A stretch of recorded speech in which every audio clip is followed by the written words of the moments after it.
신명기 32장 7절 같이 읽읍시다. 옛날을 기억하라. 역대의 연대를 생각하라.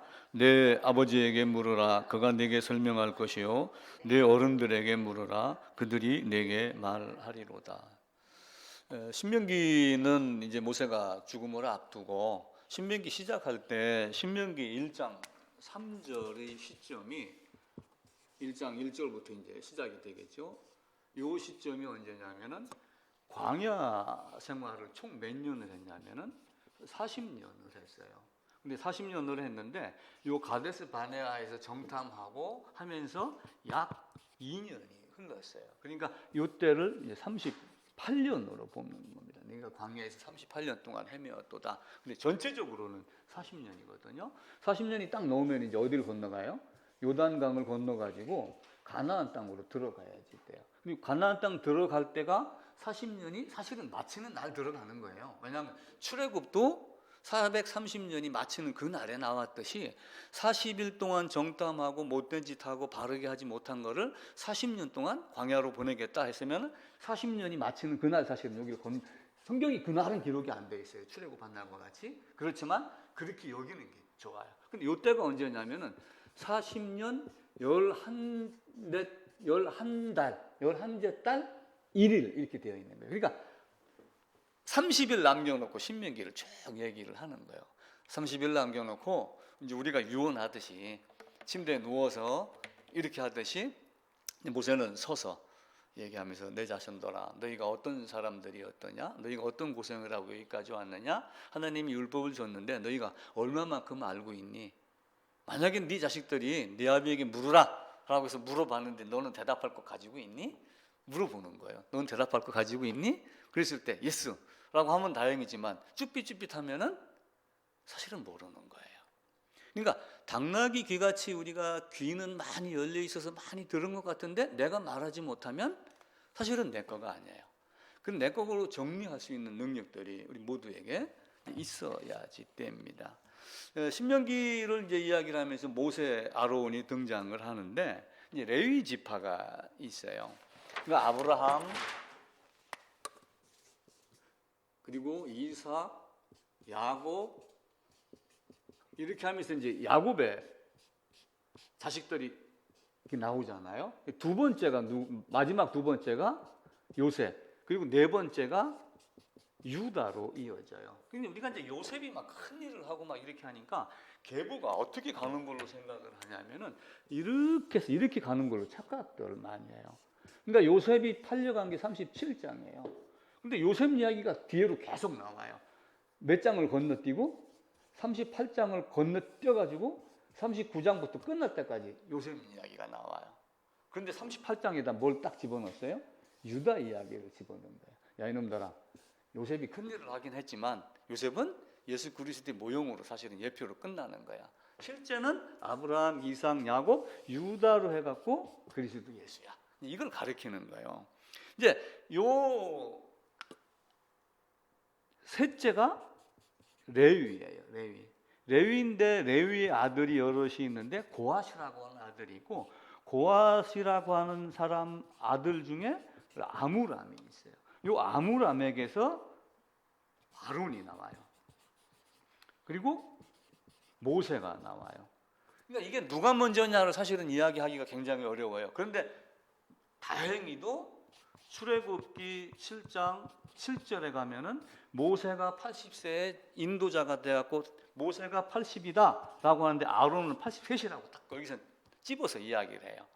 그러니까 아브라함과 하란과 나홀을 낳았더라 라고 창세기에서 이야기할 때는 순서가 없잖아요. 그죠? 셈과 함과 야벳 낳았다 누가 먼저라고 이야기를 하진 않아요. 근데 쭉 따지다 보면은 어떤 게 먼저더라는 게 대충 기억이 되잖아요. 500세 때 누구라고 그랬죠? 야벳. 502살 때 셈. 그리고 이제 나머지는 잘 몰라요. 언제쯤. 요 후겠죠, 동생이. 그러니까 아브라함도 마찬가지로 아브라함 그 앞에 또 하란. 그리고 130세. 그러니까 70세 데라 70세 하란. 데라는 130세 아브라함. 그리고 나홀은 안 나와요. 언젠지. 근데 나홀은 아브라함이 동생이다. 딱 이렇게 정리가 되잖아요. 여기도 83세, 80세 해갖고 딱 정리가 되니까 순서가 결정이 돼요. 근데 이제 이 모세가 이스라엘이 출애굽하기 40년 전에 출생을 해요.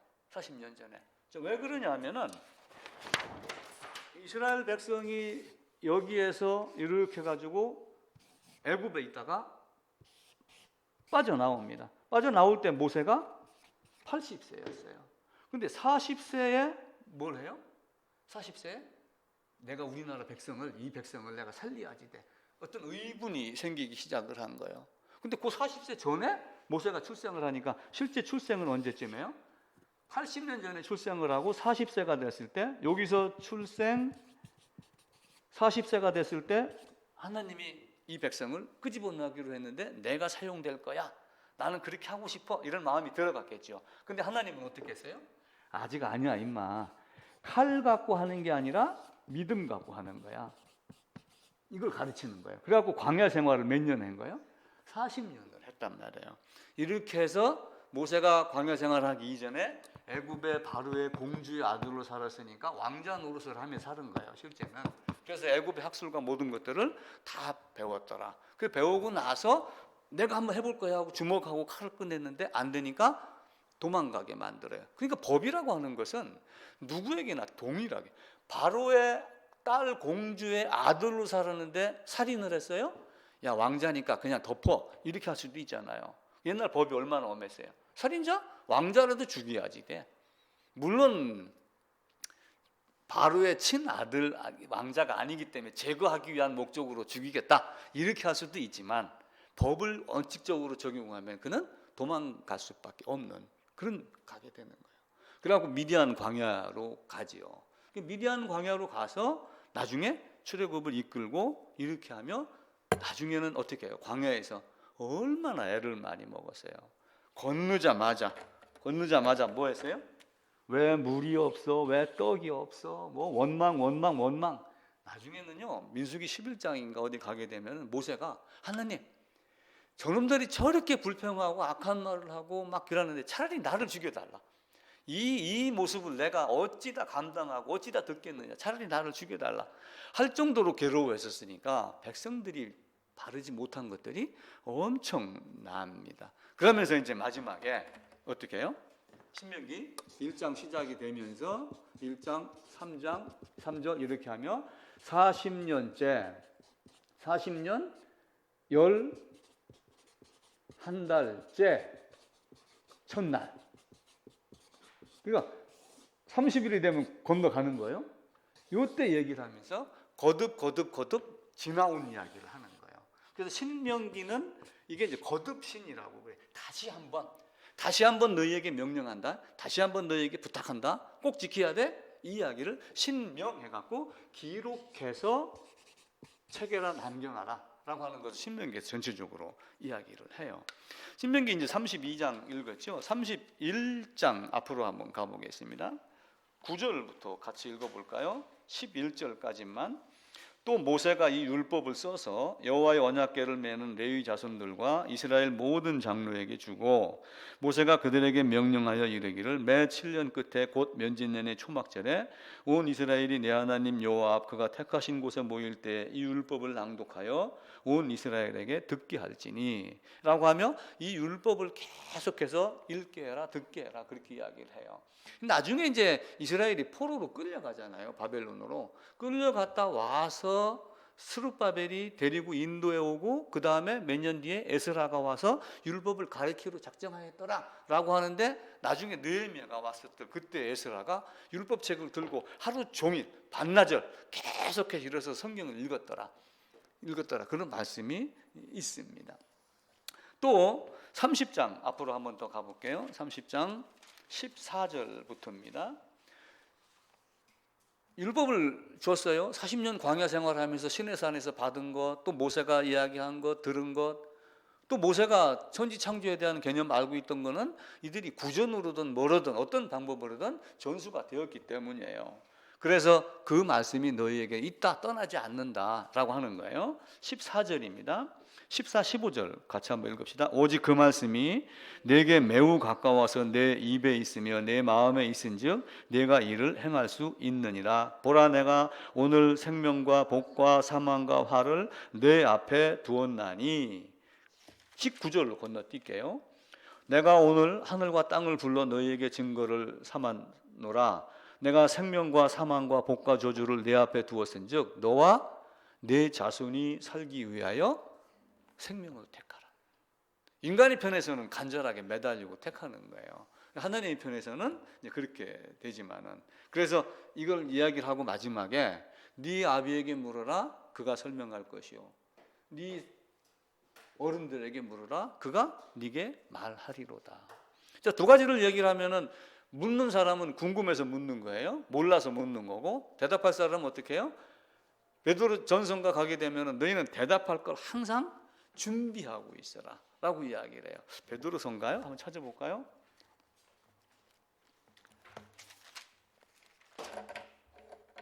베드로 전서 맞습니다. 3장 15절 380쪽입니다.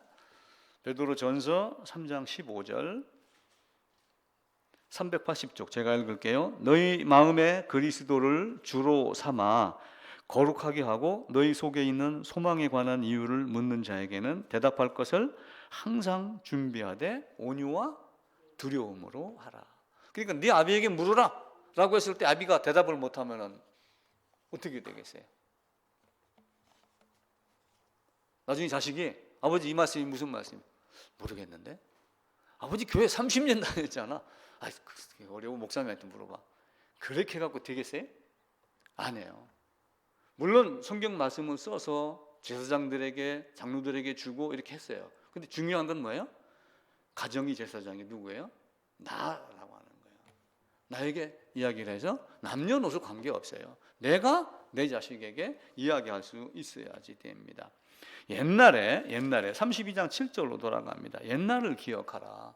옛날을 기억하라. 그러면은 이 옛날이라고 하는 것은 지금의 시점으로 놓고 봤었을 때 지금 내가 여기에 이렇게 있어요. 지금의 시점으로 놓고 봤을 때 이 전부는 다 뭐예요? 옛날이 돼요. 옛날 옛적 호랑이 담에 피우던 시절에 그때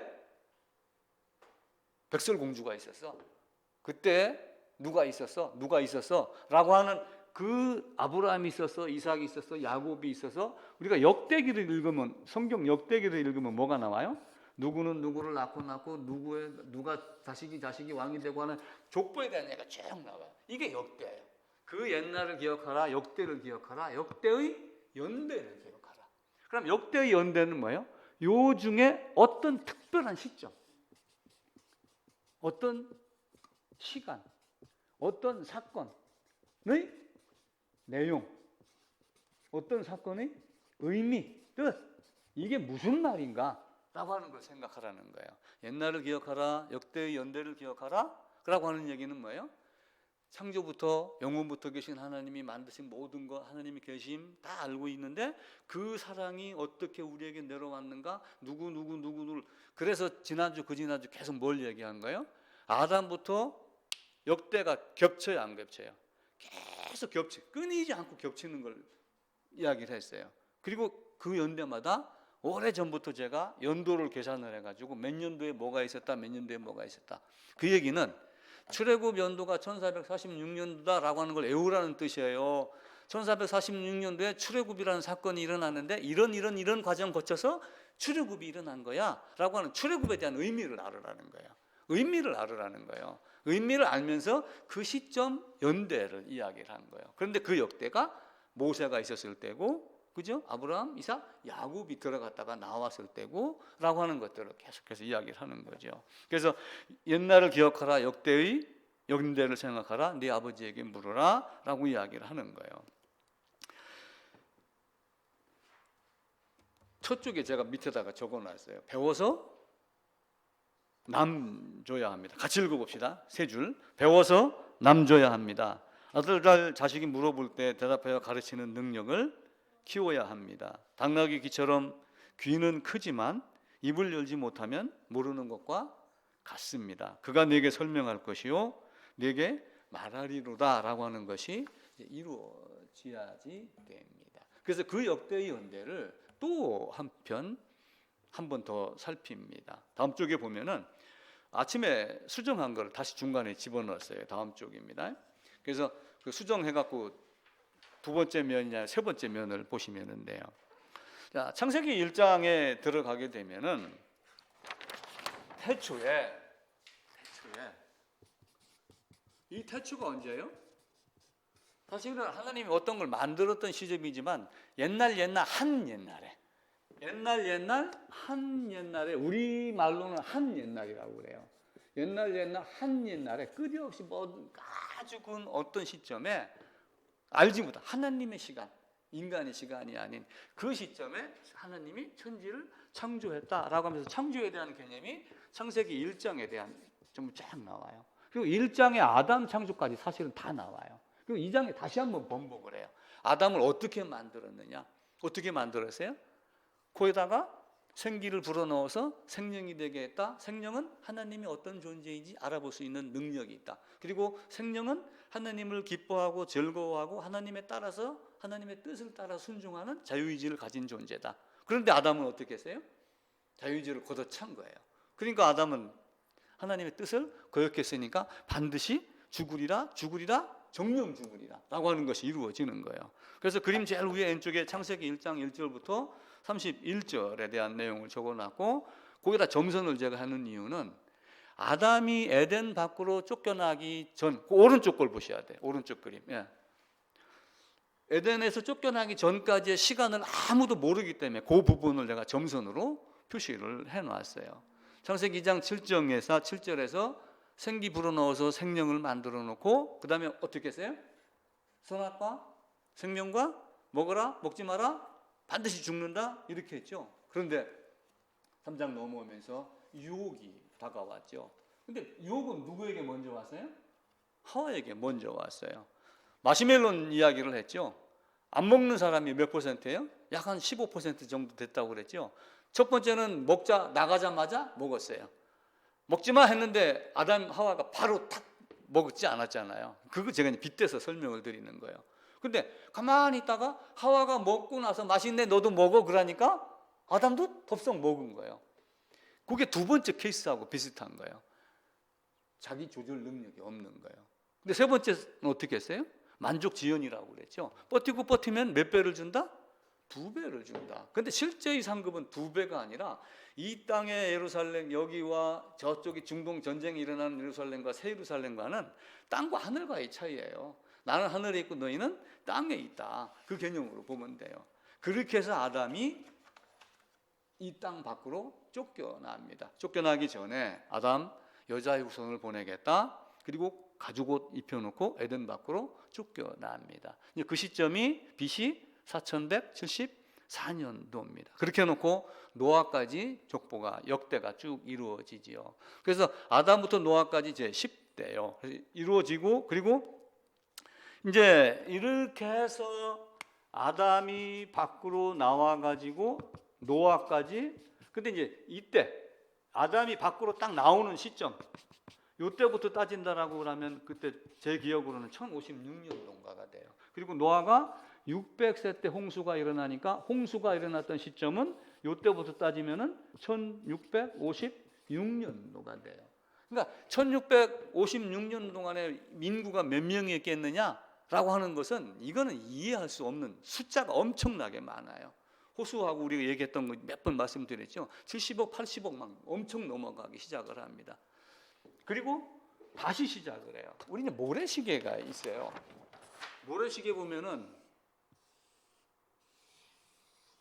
이런 모양을 제가 요것도 설명 방법이 괜찮겠다 이런 생각이 들어갔어요. 아담 그리고 노아로 끝났어요.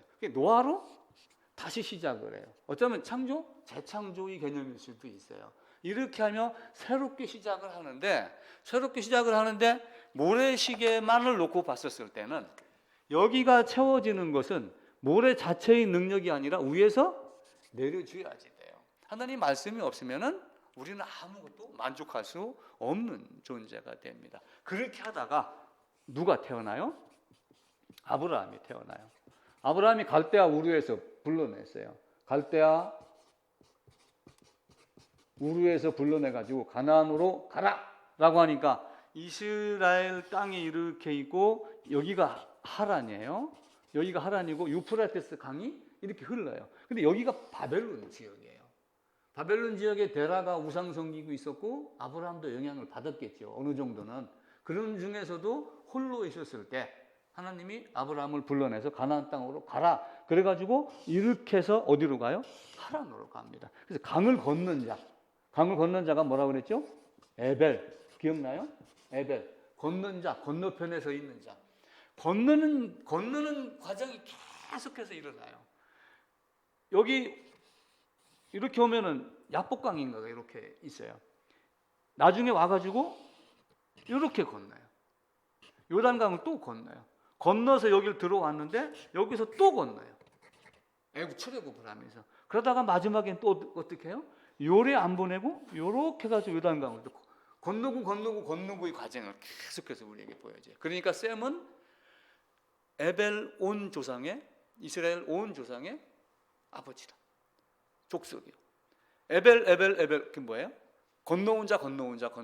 그러니까 예배당 안에 앉아 있다고 하여 하나님의 사람이 아니고 건너온 자가 됐었을 때 되는 거예요. 그래서 아브라함 사라가 결혼을 합니다. 사라가 죽어요. 137세인가 죽습니다. 죽었는데 후처를 드리잖아요.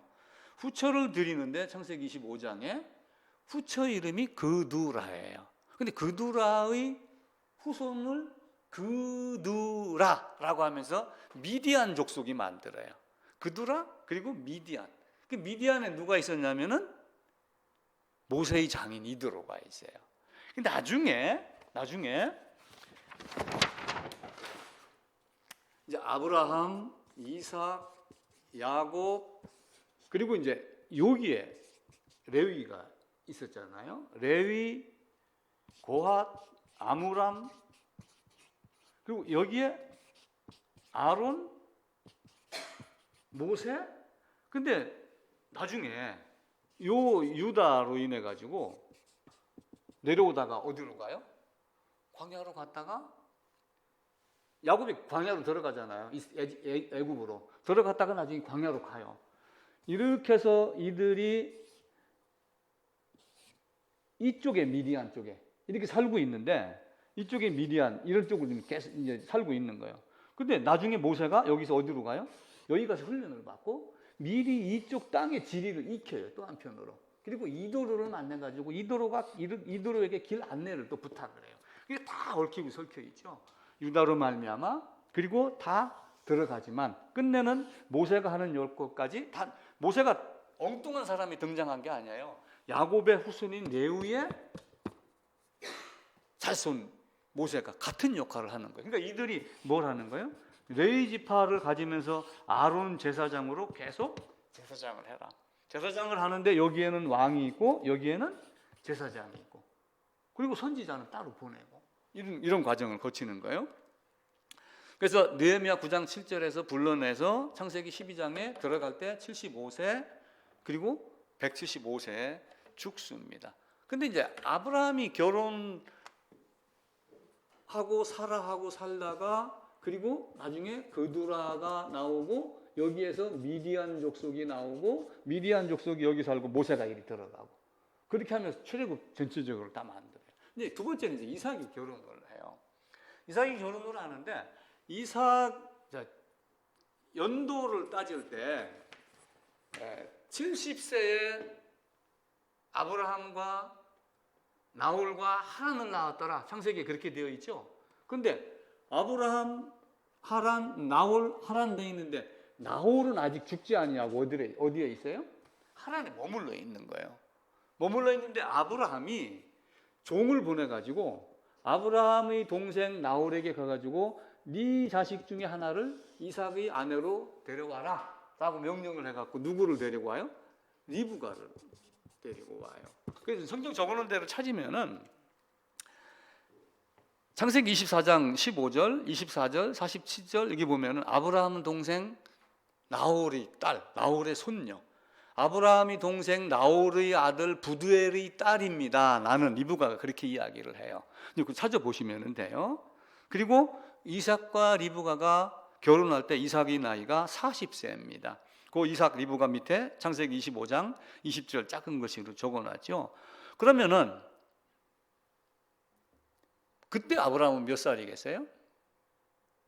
아브라함이 100살에 이삭을 낳고 이삭이 40세에 결혼을 하니까 140이죠. 그럼 아브라함은 어떻게 되겠어요? 많은 나이가 되는 거예요. 그만큼 나이 차이가 있으면서 나중에 리브가가 들어오고 또 리브가가 야곱 그리고 에서를 낳는데 야곱에게 또 결혼을 하는데 외삼촌 집에 가서 피해 있어라 라고 이야기를 해요. 근데 외삼촌이 누구였어요? 라반.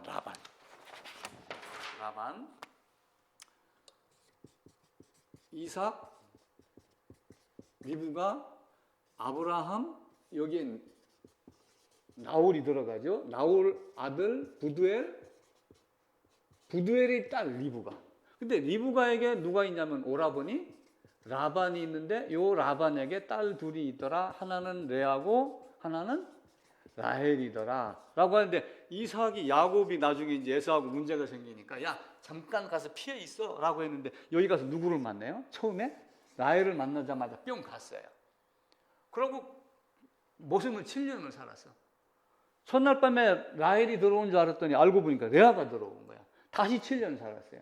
14년 사는 거야. 14년 살고 누구를 낳아요?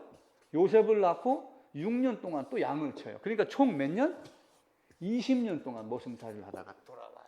그 내용이 야곱, 라헬, 리브가의 오빠, 라반의 딸 그리고 그 얘기가 나옵니다. 그렇게 따지면은 이때 야곱이 가서 라헬을 만나고 피신하고 그렇게 할 때가 이런 모든 것들을 다 계산을 하면은 야곱의 나이가 77세가 돼요. 77세. 그래서 91세에 요셉을 낳고 99세인가에 다시 77세 14년 6년 97년 그러니까 97년이 되겠네요. 이렇게 해가지고 다시 돌아온 20년 차이가 이제 나겠죠. 이렇게 하면서 돌아오는 장면입니다. 그리고 나중에는 유다로 말미암아 이루어집니다. 시편 한번 찾아보겠습니다. 시편 78편입니다. 시편 78편입니다. 자, 아브라함에게 이삭, 야곱에게는 아주 요셉에게 색동 옷을 입혀줬어요. 그럼 결국은 뭐예요? 야곱에게 요셉은 네가 내 후계자야 이 개념이에요. 그러면은 아브라함, 이삭, 야곱 그리고 여기에 요셉에게 색동 옷을 입혀줬으면은 사실은 이렇게 흘러가야지 돼. 근데 아니다 이렇게 된 거예요. 이 말을 시편 78편에서 말씀을 합니다. 67절입니다. 861쪽 같이 읽읍시다. 또 요셉이 장막을 버리시며 에브라임 지파를 택하지 아니하시고 68절부터 72절까지입니다. 오직 유다 지파와 그가 사랑하시는 시온산을 택하시며 그의 성소를 산의 높음같이 영원히 두신 땅같이 지으셨도다. 또 그의 종 다윗을 택하시되 양이 우리에서 취하시며 젖 양을 지키는 중에서 그들을 이끌어내사 그의 백성인 야곱 그의 소유인 이스라엘을 기르게 하셨더니 이에 그가 그들을 자기 마음의 완전함으로 기르고 그의 손의 능숙함으로 그들을 지도하였도다. 하나님이 요셉의 아들이 둘이 있었잖아요. 므낫세 에브라임. 그런데 야곱이 축복할 때 이렇게 했잖아요. 아유 얘가 큰아들이에요. 그냥 알아 나도 알아 임마. 그런데 둘째가 장자의 역할을 할 거야. 만약에 그렇게 했으면 아브라함의 축복이 누구에게로 가야 돼요? 에브라임에게도 가야 되는데 에브라임 지파가 할 역할이 딱 하나가 있는 거예요. 나중에 이스라엘의 나라가 솔로몬이 죽고 나서 둘로 쪼개져요. 둘로 쪼개지는데 이쪽에는 여기서 유다로 인해 가지고 내려온 족보가 되고 여기서 에브라임 지파가 아주 괴롭히는 역할을 해요. 그렇게 딱 갈라지게 해놨습니다. 그러니까 아브라함, 이삭, 야곱, 요셉이 아니라 유다야. 다윗이 미리 이제 시편 78편에서 이야기한 대로 그렇게 그려놨죠. 그렇게 해놓고 이제 룻기 4장으로 건너뜁니다. 그러면은 자, 여호수아 정복을 했어요. 여호수아가 정복을 한 거는 당연하죠. 우리 주님의 모습이니까. 그하고 필요에 따라서 새 예루살렘과 같이 땅 그려와라, 그려온 땅을 제비 뽑아서 나눠주었어요. 새 예루살렘에 가게 되면은 나름대로 내 거가 있겠죠. 뭐 어떤 사람들은 뭐 새 예루살렘에 가면 초가집은 니들 집이고 기와집은 누구 집이고 네 보물을 천국에 올려놔라 해갖고 막 별의별 걸 다 요구하고 강조하고 그렇게 했어요. 근데 차별이 있어요, 없어요?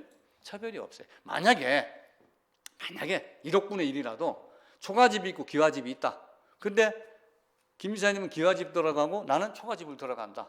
그럼 내가 기분 나빠하지 아니하고 이것만으로도 나는 감사합니다 하면 차별이 없는 거예요. 무슨 얘기가 이해가 되시죠? 거기에 나하고 베드로하고 차이가 있죠. 나하고 바울하고 차이가 있죠. 바울은 바울에 맞게 걸맞게 대우를 받으면은 나는 그걸로, 그분은 당연히 그렇게 면류관을 받으실 분이야. 그분은 당연히 그 상급이야. 나는 이것만 해도 짱입니다. 땡입니다. 이렇게 한다라고 하면 거기는 차별이 없는 거예요. 그냥 감사함 뿐인 거예요. 그렇게 되도록 하나님이 만들어 놨어요. 그리고 여호수아가 떠납니다. 죽습니다. 주님이 떠납니다. 보혜사 성령이 옵니다. 보혜사 성령이 가르치잖아요. 근데 눈앞에서 야 임마 똑바로 안 해? 그거 말고 저렇게 이렇게 하는 사람이 없으니까 그때부터 해이해지기 시작을 해요. 사사기가 그래요. 사사기, 룻기 다 정신 나간 짓들 자기 소견대로. 그런데 자기 소견대로 하는 끝부분에다가 유다 다말에게서 낳은 베레스라면서 가운데 부분이에요. 베레스, 헤스론, 살몬, 그리고 보아스, 오벳, 이세, 다윗. 자, 살몬이 누구일까요? 라합하고 결혼을 했어요. 살몬이 라합하고 결혼했다는 건 마태복음 1장에 나와요. 앞부분 구약에는 안 나옵니다. 그런데 갑자기 지나가는 남자하고 눈이 맞았는데 알고 보니까 이름이 살몬이더라? 저는 그렇게 생각하지 않아요. 가나안 정탐꾼 몇 명 보냈어요? 2명 중에 한 사람이에요. 가서 그들을 끄집어내라, 그들을 보호해라. 정탐꾼 했던, 끌고 나왔던 그 중에 하나가 살몬일 것이다. 제 추측에. 그렇게 해서 결혼을 해가지고 보아스를 만납니다. 베들레헴에 보아스가 있어요. 베들레헴 다윗의 고향이에요. 베들레헴 떡집이에요. 예수님 베들레헴에서 출생합니다. 베들레헴에서 누구를 만나요? 룻이? 룻은 이방 여인이에요. 이방 여인인데 룻이라고 하는 여인을 통해서 신랑이신 남편과 이방에 있는 모든 남녀노소 불구하고 그리스도의 신부가 될 사람 룻, 당신의 하나님이 나의 하나님이고 당신이 계시는 곳에 나도 거기 있겠습니다 라고 매달렸던 그 룻의 마음이 보아스하고 룻을 만나게 하고 보아스가 룻을 샀다 이렇게 이야기를 해요. 뭘 주고 샀을까요? 그때는 돈을 주고 샀겠죠. 근데 그 돈을 주고 산 것이 뒤에 와서는 뭘로 바뀌어요? 피를 주고 산 거예요. 내가 나를 주고 너를 샀노라. 피값을 주고 이 잔, 이 떡, 이 잔은 그래서 마시는 자마다 이걸 기억하라 이렇게 말씀을 하잖아요. 그리고 다윗으로 이제 내려갑니다. 다윗이 이제 왕이 됐어요. 사무엘하 5장인가 보게 되면 다윗이 이스라엘 전체를 통일을 합니다. 그러니까 여기에서 나라가 이렇게 둘로 쪼개져요. 둘로 쪼개져 갖고 하나는 다윗이 왕을 하고 사울, 다윗 있는데 솔로몬 때 이제 나라가 솔로몬이 죽고 나서 이제 다윗, 솔로몬, 사울 나뉘어지죠. 이스라엘 땅이 잡동사니들이 많아요. 왜냐하면 유다 지파를 따르는 자는 베냐민 지파가 있었고 베냐민 지파 나머지 10지파는 다른 사람들을 따른 거예요. 그러다 보니까 나중에 그걸 다 통일을 시켜가지고 통일 왕국을 만듭니다. 근데 그 통일 왕국을 만들어서 우리가 단일 왕국 혹은 통일 왕국 두 가지 단어를 일반적으로 써요. 그리고 이 다윗에 대한 이야기는 사무엘 상하에 주로 나오고 있고 다윗 후에 사울 왕을 내가 작은 글씨로 적었어요. 그냥 다윗이 통과 의례를 고치는 거예요. 왕이라 할지라도 하나님의 말씀을 거역하고 듣지 아니하면은 결국 어떻게 돼요? 내침을 받아요. 근데 사울 왕은 베냐민 지파예요. 원래부터 유다 지파가 아니기 때문에 그는 왕의 계보에 들어갈 자요, 들어가지 않을 자요. 아니에요. 그냥 훈련 조교로 사용된 것이다라고 하는 개념만 접근하시면 됩니다. 그리고 이제 솔로몬 열왕기상 2장에 솔로몬이 왕으로 등극을 하고 11장에 죽습니다. 죽고 나서 솔로몬 아들 르호보암이 왕이 됩니다. 열왕기상 11장 43절에. 그리고 나중에 이제 이스라엘이 남유다 해갖고 그 밑에 부분 제일 오른쪽에 별표하는 게 있어요. 344년 동안 이 나라가 솔로몬이 쪼개지고 르호보암이라는 사람이 왕이 되고 나서 여호와긴 왕까지 344년 동안 단일 족보. 이성계가 했으면 우리나라 마지막까지 이씨가 왕이었잖아요. 단일 족보, 단일 왕조로 344년간 이루어져요. 그래서 총 왕의 숫자를 세면은 20왕이 돼요. 근데 실제는 19왕이 돼요. 왜 그러냐면은 여호와긴 왕이 잡혀가면서 시드기야를 왕으로 삼아요. 나중에 시드기야가 눈이 뽑혀서 끌려가잖아요. 근데 시드기야는 족보로 내려온 게 아니라 여호야긴 왕의 삼촌쯤 돼요. 그러니까 대타로 잠깐 세워놓은 거예요. 그래서 냉정하게 따지면 19왕, 나머지는 그냥 20왕. 여기도 722년에 멸망을 당하는데 여기도 왕이 20명이 바뀌어요. 20명이 바뀌는데 왕조가 몇 명이에요? 몇 조? 9왕조가 돼요. 그러니까 9왕조가 됐으니까 쉽게 얘기하면은 왕 둘 건너뛰면 살인, 둘 건너뛰면 반역, 둘 건너뛰면 반역 이렇게 하면서 계속 김씨, 이씨, 박씨, 송씨, 강씨 막 계속해서 바뀌는 거야. 자기들 마음대로. 그래놓고 여기에 있던 여로보암이라는 친구는 아까 어디서 기억나요? 여기서 얘기했던 거 에브라임의 후손, 에브라임 지파를 가지고 사용을 한 거예요. 여로보암을 가지고 그렇게 하면서 풍성하게는 만들었는데 이스라엘 남유다를 괴롭히는 이런 것들도 있었고 또 멸망하는 과정을 거쳐가기 시작을 합니다. 그리고 이제 요야긴에서 포로 끌려가서 몇 년 있어요? 70년이 있지요. 그리고 70년이 끝나고 나서 이제 스룹바벨이 끌고 들어와서 성전 건축 시작하고 그리고 에스라가 와서 가르치고 느헤미야가 오고 느헤미야가 죽으면서 이제 말라기 선지자가 등장을 하고 신구약 중간 시대가 약 한 400년 정도 들어갑니다. 그래서 요야긴부터 요셉까지의 족보는 마태복음 1장 1절에서 16절. 그리고 솔로몬 나단이 있죠. 나단으로 내려오는 맞다다 해갖고 쭉 내려오는 것은 누가복음 3장 해갖고 결국은 족보가 어디에서 다 만나요? 다윗으로 인해서 족보가 형성이 되다가 솔로몬에서 나단 이렇게 하나가 내려오고 그리고 나중에 나라는 두 개 쪼개지지만 이쪽에서 남유다, 그죠? 남유다, 북 이스라엘 이렇게 가지고 나라가 내려오는데 여기는 722년도에 사라지고 이게 내려오다가 나중에 어떻게 해요? 여기서 요셉 등장, 여기는 마리아 등장. 근데 마리아인데 실제는 마리아라고 안 적어놨어요. 요셉이라고 적어놨다고 그랬죠. 왜? 남자 이름을 쓰기 때문에. 그렇게 해서 예수 그리스도. 성경 전체의 족보를 일단 여러분들 꿰뚫어야지 됩니다. 그래서 요 페이지 수 있는 거는 꼭 기억을 하고 이렇게 됩니다라고 하는 걸 여러분들이 입으로 말을 만드세요. 설명을 해가면서. 그리고 성경 찾아가 거기다가 간단하게 메모해가지고 이러쿵저러쿵을 여러분들이 스스로 말해야지 됩니다. 그리스도 예수가 오셨어요. 그리스도 예수라고 되어 있는 요 밑부분에 메모를 좀 하세요.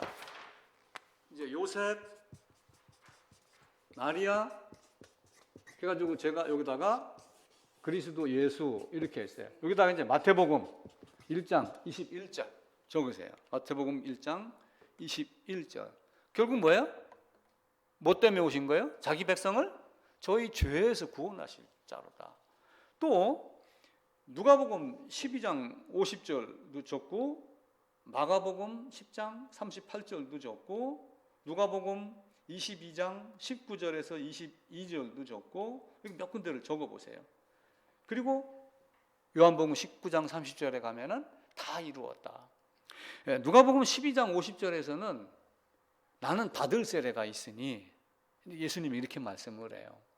우리가 세례받았다고 그러는데 마가복음 10장 38절에 가면은 예수님 제자들에게 물어봐요. 너희는 내가 받는 세례를 받을 수 있느냐? 물어봐요. 내가 지금 이제 가장으로 예수님이라고 하고 듣는 자예요. 너희는 내가 받는 세례를 받을 수 있느냐? 받을 수 있어요, 없어요? 예? 받을 수 없어요. 십자가는 누구의 몫이에요? 예수님의 몫이에요. 다시 한번 또 물을게요. 너희는 내가 받는 세례를 받을 수 있느냐?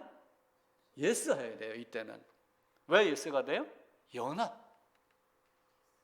두 가지예요. 예수님의 신분 자체를 놓고 봤을 때 성자 하나님의 모습을 보고 대신 대속의 주로 오셨을 때는 내가 받는 세례를 너희가 받을 수 있느냐? 저희는 아닙니다. 그건 오직 주님의 몫입니다. 대신 대속입니다. 근데 또 받을 수 있느냐? 그럼 저는 예, 받을 수 있습니다. 바울이 가르치는 거예요. 그리스도 예수 안에서. 구약 전체에서 뭘 가르쳐요? 가죽옷부터 레위기에서부터 뭘 가르쳐요? 희생 제물에 머리에 안수하고 잡고 피랍고 돌아가고 계속해서 가르쳐요. 그거를 구약에서 계속 가르쳤기 때문에 예수님이 오셔가지고 3년 공생애 하시면서 이 이야기를 해요, 안 해요? 안 해요.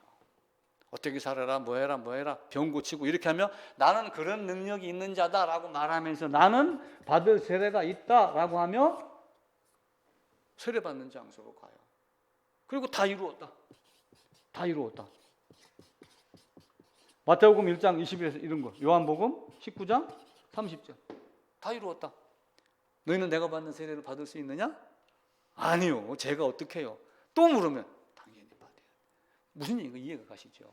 이 연합이 아니면은 예수 안에 대속이라는 개념이 없어요. 반드시 죽으리라, 정령 죽으리라는 나를 향해서 하신 거지 예수님을 향해 하신 것이 아니에요. 근데 나를 향해서, 첫사람 아담을 향해서 반드시 죽으리라 했던 그 죽음을 죽으려고 누가 오는 거예요? 여자의 후손이 오는 거예요. 대속. 그래서 그거는 이분만이 할 수 있는 거고, 그 죽음 안에 첫 아담의 죽음, 반드시 죽으리라는 죽음은 누구 안에서 죽어야 돼요? 요 안에 들어가서 죽으라는 거예요. 이게 복음이에요. 그래서 구원 받았어? 그럼 아이고 당연히죠. 당신은요? 이렇게 되물으세요. 반드시. 난 세례 받았어요. 이렇게 말하면 제 얘기 헛들은 거예요, 지금까지. 어디 가서 그런 얘기하는 사람 보면은 한숨 내쉬세요. 절대로 그렇게 하시면 안 돼요. 그렇게 해서 됩니다. 그 뒷부분을 이제 다음 페이지입니다. 거기도 양면 인쇄가 돼 있어서 수정한 부분을 보세요. 연대기 요약 열왕기 남유다 중심으로 이제 한 겁니다. 다윗 그리고 솔로몬, 나단은 그냥 마리아까지 점선으로 뺐습니다. 솔로몬이 970년도에 즉위를 해가지고 966년도 열왕기상 6장 1절에 보면은 왕이 된 지 4년 만에 뭘 건축하더라? 솔로몬 성전을 건축해요. 그걸 우리가 이제 제1성전 그렇게 이야기를 해요. 근데 제1성전이 언제 부서져요? 바벨론에 의해서 586년도에 다 파기가 돼요. 그래 놓고 다시 스룹바벨이 와서 포로 끝난 이후에 재건축을 해요. 그거를 제2성전이라는 말로 확인해요. 그러니까 솔로몬 성전 제1성전, 그리고 나중에 스룹바벨이 와가지고 스룹바벨 성전 혹은 제2성전 이렇게 이야기를 해요. 근데 스룹바벨이 와서 성전을 세웠는데 솔로몬 성전보다 좋아요, 나빠요? 커요, 작아요? 작아요. 그래서 이전 것을 본 사람들은 그걸 보고 슬피 울었어요. 아니 예전에 영광이 이랬었는데 겨우 이것밖에 안 돼? 슬피 울었는데 유대인들이 이놈을 보고 한탄을 하니까 헤롯이 권력을 잡고 난 다음에 이들을 위해서 달래려고 유혹을 삼아서 뭐래요? 스룹바벨 성전을 증개축을 해가지고 헤롯 성전이라고 불러요. 근데 이걸 우리가 어떤 사람들은 제3성전이라고 이야기를 하는데 제3성전이 아니에요. 그냥 스룹바벨 성전이고, 그리고 이게 AD 한 630년 정도에 이슬람들이 거기다가 황금 돔을 세워요. 무주공산이에요, 사실은. 이스라엘이 아직도 쫓아내지 못하는 뭔가 묘한 것들이 있는 거예요. 근데 어느 날 주님이 오셔서 그것이 해체가 될 것이다. 막 이렇게 우리는 생각을 하고 있죠. 자, 이제 344년간 10왕들이 20왕 혹은 19왕이 있고 586년도에 바벨론에 의해서 멸망당하면서 성전이 파기가 되고 포로로 끌려갑니다. 열왕기하 24장, 25장 보면은. 근데 이제 고레스가 권력을 잡잖아요. 그래가지고 야 돌아가, 성전 집기 다 돌리죠. 재료 금은 보내. 스룹바벨이 이끌고 돌아와서 538년도에 들어와 갖고 성전 건축을 하기 시작을 해요. 재건을. 그러다가 2년 만에 중단을 해요. 어디 가든 사촌이 땅 사면 배 아픈 사람들이 있어요. 이 땅에 남아있는 사람들 중에 또 이상한 잡족들이 그걸 계속 회방을 해요.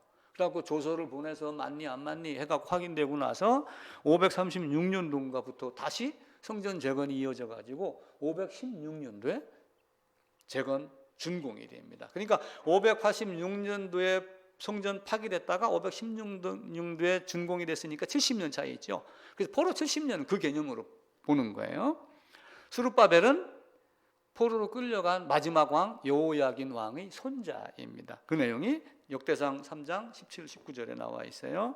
제2성전 재건 에스라 BC 458년도 한참 뒤에 돌아오죠. 그리고 성경을 가르치기 시작하였더라. 스룹바벨은 왕이에요. 그 다음에 있으면 누가 있어야 돼요?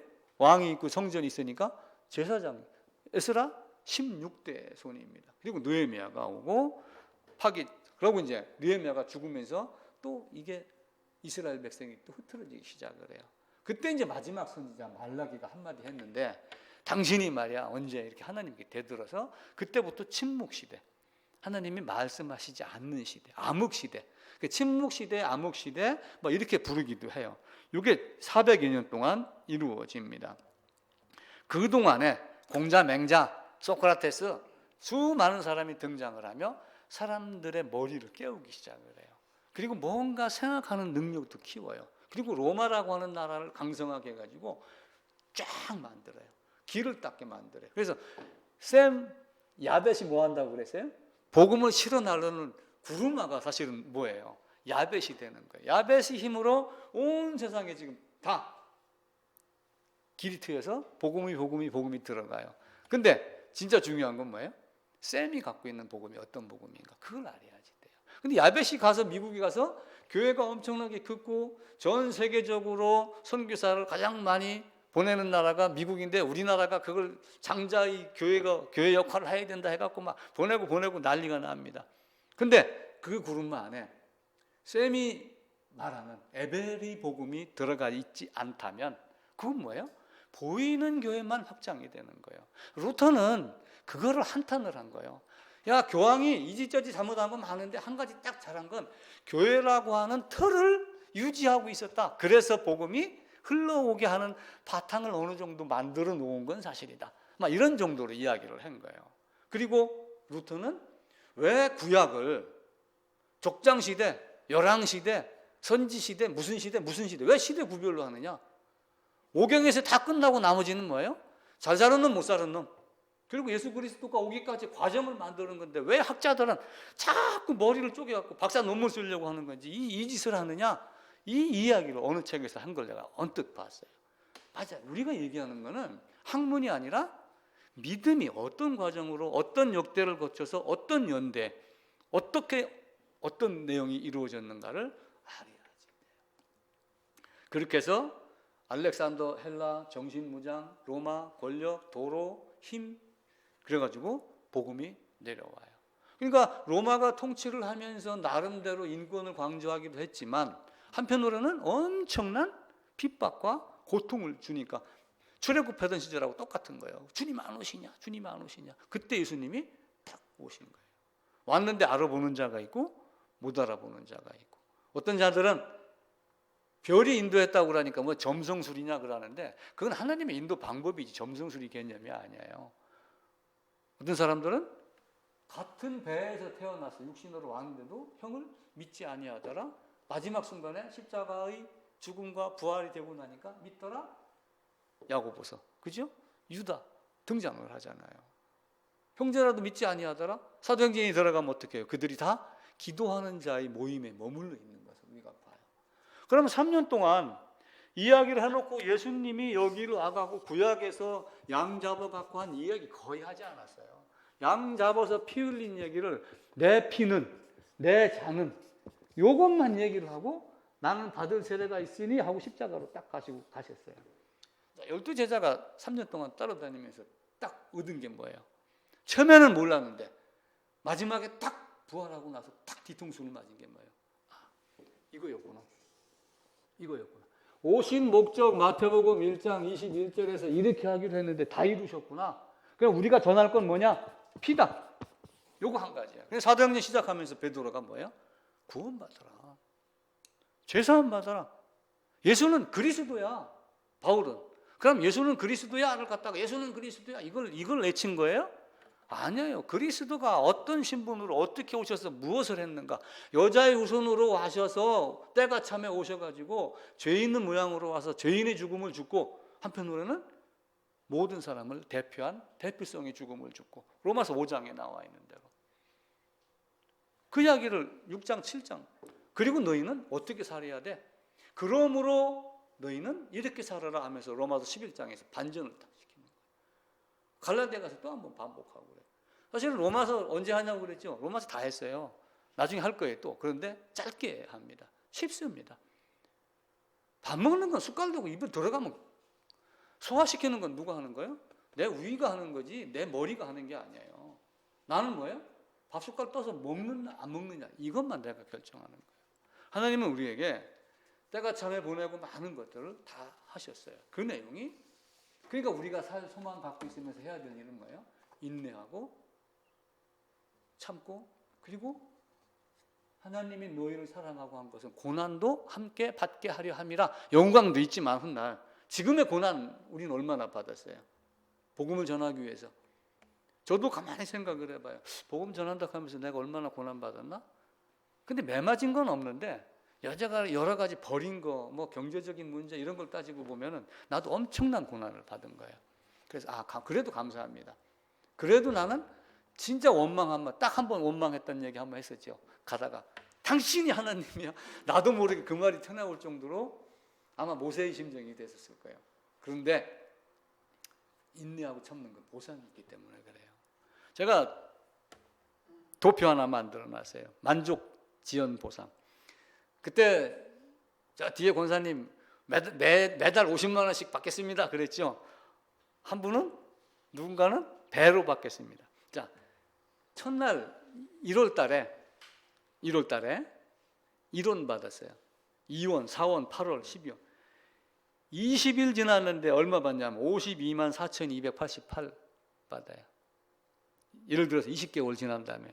근데 20개월 지나면은 얼마가 돼요? 보통 1,000만 원이 돼요. 50만 원씩 받는다면은. 그럼 게임이 안 되잖아요. 아이고, 내가 진즉이야.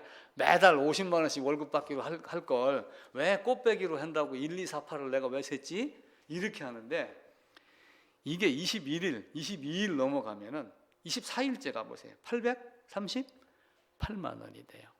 25일째는 1,677만 원. 그리고 배 해갖고 30일째 30달째 딱 넘어가면은 5억 3,687만 912원이 돼요. 그럼 그 다음 달에는 얼마 받겠어요? 배니까 10억 받는 거예요. 그 다음 달에는 20억 받는 거예요. 그 다음 달에는 40억 받아요. 노아 이후에 숫자가 자식 낳는 숫자도 계산하면은요 쉽게 나와요. 나는 수학을 모르기 때문에 그냥 산수만 해갖고서도 몇십억 몇백억이 된다 이렇게 보는 거예요. 그 정유가 그 석탄이 지금도 우리를 먹여 살리면서 노아로 말미암아 재창조해놓고 하나님을 다시 바라보게 과학의 힘으로 과학을 따라갈 놈은 따라가게 하고 그러면서도 이것이 하나님이 이야기하시는 거의 마지막 때라고 하는 걸 알고 성경에 매달리는 자가 있게 한 것도 감사한 거예요. 그 이제 성경 말씀은 제가 몇 개 그냥 적어놨어요. 한 2개만 같이 읽어봅시다. 좋은 땅에 있다는 것은 말씀을 듣고 지키어 인내로 결실하는 자. 환난 중에도 환난은 인내를 연단을 소망을 이루는 줄 압니다. 그게 마지막에 소망이에요. 그래서 베드로전서 3장 15절에도 소망에 관한 이유를 묻는 자에게는 대답할 것을 항상 준비해라. 항상 준비해라. 계속해서 항상 이렇게 이야기를 합니다. 그 뒷페이지입니다. 중간에 밑부분에 보면은 이제 성경 말씀 제가 적으라고 공란 남겨놨어요. 그 위에 신명기 32장 7절 한번 더 읽습니다. 옛날을 기억하라. 역대의 연대를 생각하라. 내 아버지에게 물으라. 그가 내게 설명할 것이요. 내 어른들에게 물으라. 그들이 내게 말하리로다. 성경 구절 출애굽기 12장 26절부터 몇 개 적어놨죠. 낙서같이 적지 말고 또박또박 적으셔야지 돼. 누가 보던 간에 볼 수 있도록. 그냥 대충 적는다고 해서 적지 마시고 그렇게 해주시기를 부탁을 드립니다. 정리를 하면은 옛날 뭐였어요? 옛날은 현재부터 이전이 모든 것 다 옛날에 인간의 시간도 있고 우리가 알지 못하는 하나님의 시간도 있습니다. 그런 것들을 기억하라, 되새기라, 기념하라 라고 하는 거예요. 역대, 연대 아까 말씀드렸죠. 그리고 생각하라. 생각하라는 얘기는 통찰하라 그 얘기예요. 통찰하라. 성경 5독, 10독 이거 문제가 아니에요. 그거 읽는다고 성경 복음이 깨달아지는 거 아니에요. 깨달아질 수도 있어요. 중요한 건 뭐예요? 티처스 봐보세요. 학생들이 공부를 한다고 나오는데 그 영어하고 수학 1타 강사 최고급 두 분이 나와서 하는 얘기가 공부하려면 책을 훑지 말고 한 장을 갖고 1시간을 하든 2시간을 하든 깊게 해라. 써가면서 해라. 그럼 그 다음에는 뭐예요? 그 다음에는 눈으로 읽어라요. 그 다음에. 근데 우리는 어떻게 해요? 깊게 하지 아니하고 양으로 승부를 걸려고 그런단 말이에요. 절대로 복음 전체가 성경 전체가 뻥 뚫리지 않는 이상은 통독하지 마세요. 다 해놓고 나중에 이게 그거였네 하면서 막 하루에 일독하세요. 성경 넘겨가면서. 나중에 이제 권별로 요점 정리해놓고 제가 한 서너 장으로 만들 거예요. 그렇게 될 수 있게 하시기를 부탁을 드릴게요. 이사야서 51장에 보면은 너희를 떠낸 반석과 너희를 파낸 우묵한 구덩이를 생각하여 보라. 지금 내가 그 우덩이 안에 있는가? 밖에 있는가? 어떤 과정을 거쳐서 밖으로 나왔는가? 그럼 내가 끄집어낼 사람은 누군가? 내 엄마야? 내 아들이야? 내 딸이야? 내 부모야? 어떻게 내가 설명하지? 내가 설명하는 건 여러분들이 직접 설명하라고 제가 여러분들에게 이야기를 하는 거예요. 그걸 여러분들이 하시기를 부탁을 드려요. 인간 모두에게는 소망이고 꿈이 있습니다. 바벨론에게 포로로 끌려갔어요. 포로로 끌려갔는데 얼마나 답답하겠어요. 근데 에레미야가 편지를 보내가지고 야, 포로로 끌려가서 거기서 뭐 조직 만들어서 반항하지 말고 텃밭 가꾸고 채소 심고 집 짓고 잘 먹고 잘 살아. 이렇게 편지를 보냈어요. 그러면서 70년이 있으면 돌아올 거야. 죽지만 말고 사람만 있어다오. 그 얘기를 보낸 거예요. 그래서 편지를 보내갖고 70년 만에 돌아온다라고 하는 걸 다니엘에게 보냈는데 다니엘이 그걸 딱 읽고 나서 70년이래. 기다려. 인내하자. 소망. 우리가 돌아갈 소망이 있다. 그거 하나 보고 사는 거예요. 그렇게 놓고 나중에 그들이 돌아왔는데 오고 나니까 또 이게 제보를 개못 준다고 등 따시니까 또 눕기 시작을 하고 이게 인간의 모습이란 말이에요. 그러니까 처절하게 옛날 사람들은 일부러 전쟁에서 패하고 오거나 문제가 생기면 장작 위에서 자고 그랬어요. 밑에다가 가시나무 깔고 그 위에서 잤어요. 왜 그래요? 고통을 느끼는 거예요. 와신상담이라고 그러잖아요. 벽돌 가지고 몸 긁고 그런 까칠까칠한 위에서 살고 그렇게 사는 거예요. 그래서 내 아비에게가 내가 돼야지 돼요. 네 어른들에게 물으라 했을 때 내가 돼야지 돼요. 저는 여러분 자손들에게 설명할 능력이 없어요. 시간도 없고 아마 만나지 못할 거예요. 그런데 여러분들이 그걸 가지고 설명을 해야지 돼요. 무슨 노래 들어보니까 뭐 오늘이 세상에서 가장 젊은 날이라고 해요. 그건 맞아요. 오늘이 세상에서 가장 젊은 날인데 가는 날은 순서가 없어요. 지난주에 서천 갔다 왔어요. 서울 갔다가 서천 가는데 서해안 고속도로가 얼마나 밀리는지 5시간이 걸려요. 갈 때 5시간, 올 때 5시간.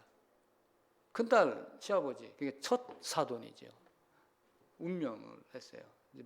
조문 간다고 갔다 왔죠. 기력이 떨어졌어요. 83세입니다. 기력이 떨어져서 숨쉬기도 좀 힘들어할 때도 있고 시키기 하면 골골해요. 답답하고 그래서 병원을 갔다고 차를 운전을 하고 본인이 직접 사부인하고 타고 가다가 힘이 들어서 아이고야 좀 쉬었다 가자 하고 내렸어요. 내리고 주저앉아갖고 와이프 어깨다 기대고서 심정지가 왔어. 언제 어떻게 갈지 우리는 아무도 몰라요. 근데 하나님은 모세에게 네가 갈 때가 되었으니 이렇게 하면 이야기를 해요. 근데 사고로 돌발로 이러면 언제인지 우리 모르잖아요. 그래서 항상 오늘이 나의 마지막 날이다라는 걸로 생각을 하고 여러분 삶의 방식을 바꿔야지 돼요. 가끔 보면은요. 큰 배낭 하나 짐 딱 챙겨놓고 내일 무너져서 피난 간다 생각하고 짐 정리하는 사람들도 있대요. 불필요하게 안 쌓아놓고. 제가 그 얘기를 며칠 전에 신문에 봤어요. 아, 우리 삶이 그런 거구나.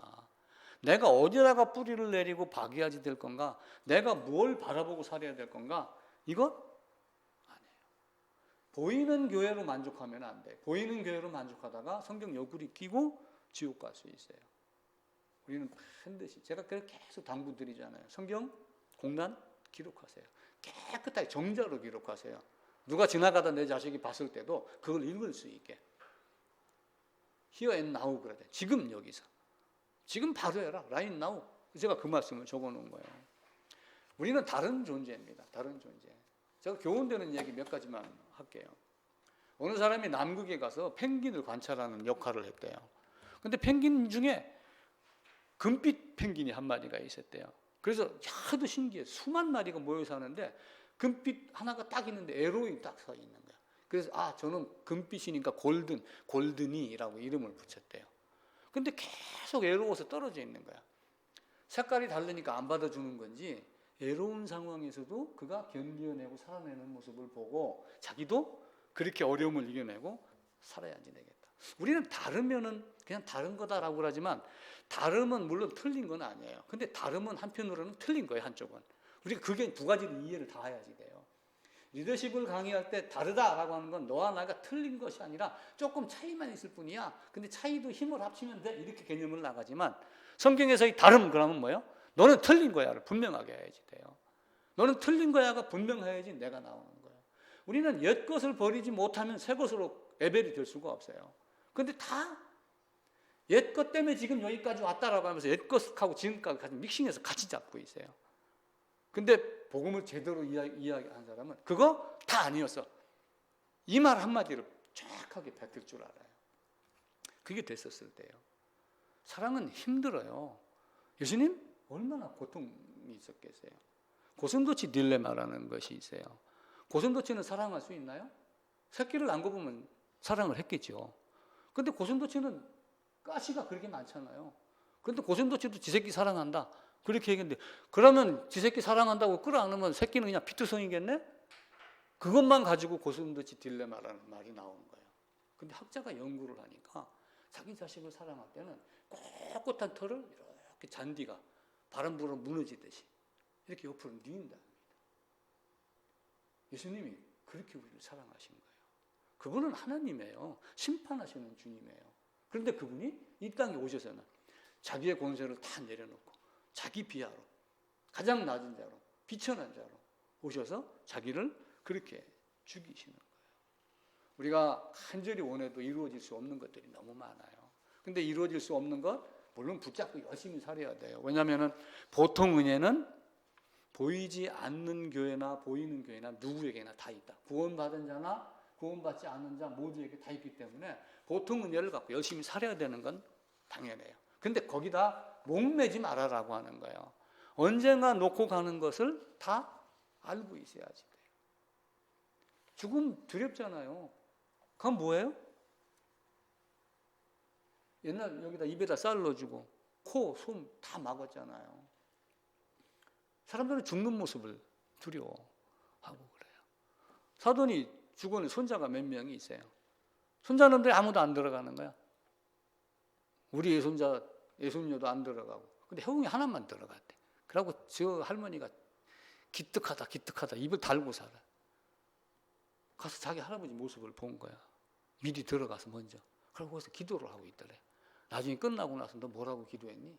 왜 거기 들어가서 뭐 했어? 그러니까 우리 할아버지 저 세상 가서는 아프지 마세요라고 기도했다고. 할머니한테 사랑을 얼마나 많이 받는지 그러는 거예요. 근데 여기서 있어야지, 여기서 에벨이 돼야지 요단강에서 에벨이 되는 거예요. 그게 안 되면은 안 돼요. 내가 지금 자동차 타고 이제 예를 들면 강릉을 가요. 근데 강릉에 어떤 마을을 찾아가는데 몰라요. 그럼 내비게이션을 딱 찍어요. 내비게이션 찍는 거는 내가 현재 위치가 있기 때문에 찍어지는 거예요. 그래서 자기 비참함을 먼저 알아라 그랬죠. 하나님을 아는 지식도 분명히 있어야 돼요. 근데 또 다른 한편으로는 내가 누구인가를 알아야지 하나님을 찾기 시작을 한단 말이에요. 그 원리하고 똑같아요. 마시멜로는 똑같습니다. 세상에 성공 비성공에 대한 미국의 뭐 하버드나 뭐 이런 데 대학 조사를 한 게 있어요. 너 꿈이 있어? 예를 들면 100명이에요. 퍼센트지로 따지는 거예요. 꿈? 몰라요, 그런 거 우리는. 그냥 열심히 살 뿐이에요. 13%. 아, 우리는 꿈이 있습니다. 87%. 87%가 꿈이 있습니다 그러는데 꿈이 무언가를 정확하게 적어놓고 나는 언제 어떻게 어떤 방법으로 얼마 벌어야 되겠다. 이걸 적어놓은 것은 또 13%밖에 안 돼요. 아, 3%인가 밖에 안 돼요. 3%. 꿈이 있다라고 얘기한 이 중에서 대충 하는 게 몇 프로고 요 3%가 이거의 97%의 몇 배, 몇십 배를 넘어선다라고 하는 거예요. 아무것도 없는 사람도 있어요. 꿈 없습니다. 대충 사는 사람들이 있어요. 꿈이 있습니다라고 하니까 이 숫자가 바뀌었는가 모르겠다. 있습니다. 13%인가 밖에 안 돼요. 근데 예를 들면 나중에 국민이가 돈 많이 벌을 거예요. 그건 꿈이 아니에요. 그건 뭐예요? 실제 꿈은 옛날 사람들이 얘기했던 꿈은 나는 25억 벌을 겁니다. 이렇게 금액을 구체적으로 얘기를 하라는 거예요. 내 목표는 새 예루살렘입니다. 내 목표는 마태복음 1장 21절의 말씀이 요한복음 19장 30절로 해서 나에게 이루어지는 것입니다. 나는 나는 죄사함 받으려고 성경 찾고 그랬지. 하나님 찾았지. 나는 부자 되려고 이 땅에서 기복 만사형통 그것 때문에 나는 성경 찾은 거 아니에요. 나는 그거에 전하고 싶어서 여기까지 온 거예요. 제가 지난주 단톡방에다가 올리면서 찬송가 2개 올려놓고 이번 주에 뭐 하시겠습니까? 이렇게 적어놨죠. 뭐 생각해 본 거 있었어요? 뭐 하시겠습니까? 할 때 그냥 이 양반이 왜 뜬금없이 이렇게 했어? 1968년도에 마시멜론 실험을 했는데 그보다 6년 앞서서 프리스쿨이라고 하는 실험을 또 했어요. 학생을 일주일 동안 유치원을 다녀요. 만 3세, 5세. 일주일 내내 똑같은 교육을 시키는데 그 중간에 딱 2시간만 두 그룹으로 딱 반을 나눠요. 자, 100명입니다. 50명 A반, 50명 B반. 2시간만. 그리고 선생님이 들어가서 이런저런 얘기를 하면서 너 지금 뭐 하고 싶니? 그럼 아이들이 나는 뭐 하고 싶어요. 뭐 하고 싶어요. 그래 알았어. 밖에 나온대요. 2시간 있다 들어가서 뭐 했어? 아까 말한 대로 한 사람과 말한 걸 안 한 사람과의 차이를 본 거예요. 그걸 30년 동안 추적 관리를 한 거예요. 그 아이가 어떤 상태로 살았는가, 어떤 결과가 나왔는가, 이거하고 똑같아요. 그러니까 다음 주, 이번 주 뭘 하시겠습니까? 아침에 일어나셔서 나 오늘 뭐 하지? 일상생활에서 직업적인 거 말고 나에 대해서, 신앙에 대해서 오늘 뭘 하지? 라고 하는 그걸 반드시 실행한다면은 놀라운 결과가 여러분들에게 있을 거예요. 그걸 이제 옛날 사람들은 적으라고 그래요. 근데 적는 게 훈련이 되면은 마음판에다가 적고 생각을 하면서 갖고 다닐 수가 있어요. 그럼 우리의 삶이 달라집니다. 그걸 이거 할 거예요 하고 한 애들이 SAT 시험 몇 점, 200 몇 점이나 높았대요. 수리 영역 뭐 이런 거 있잖아요. 그리고 범죄율도 엄청 낮았답니다. 그래서 인간의 자유의지가 내가 무언가를 할 것이다라고 옳은 걸 정해놓고 따라가는 것과 그 자유의지가 노예의지가 된 것하고는 엄청난 차이가 있다라고 하는 거 꼭 기억을 하시기 바랍니다.